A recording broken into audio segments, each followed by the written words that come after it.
This story is inspired by The Lean Startup by Ries. The year was 2008.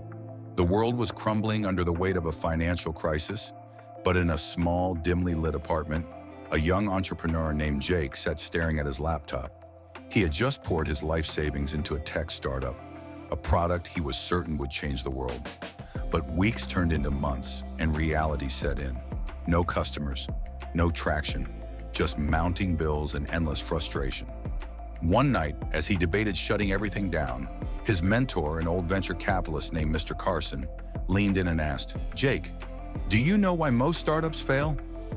Jake shook his head, defeated. "It's not because they don't build something great, it's because they build something no one wants."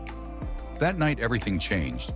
Mr. Carson introduced him to a concept that would redefine his approach: the lean startup. Jake had fallen into the biggest trap. He spent months perfecting a product without ever asking if anyone actually needed it. Mr. Carson explained the key principles. Start small, test fast, and adapt quickly.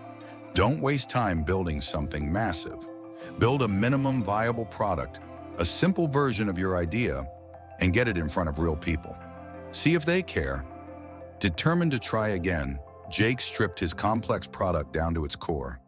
Instead of launching an expensive app, he created a simple landing page, inviting users to sign up if they were interested. To his surprise, people started signing up. And they weren't just signing up. They were asking for features, giving feedback, and telling him what they actually needed.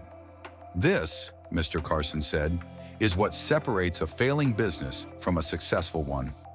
You don't assume, you listen. You don't predict, you measure. And most importantly, you pivot when necessary. Months later, Jake's startup wasn't just surviving, it was thriving. He had learned the ultimate lesson. Success isn't about having the perfect plan. It's about constantly learning, iterating, and staying agile. The same principle applies to building wealth. Don't wait for the perfect moment to start. Test your ideas, adapt to feedback, and refine your path as you go. The greatest entrepreneurs and the richest investors aren't fortune tellers. They're relentless learners. So what are you waiting for? Start now, learn fast, and never stop growing.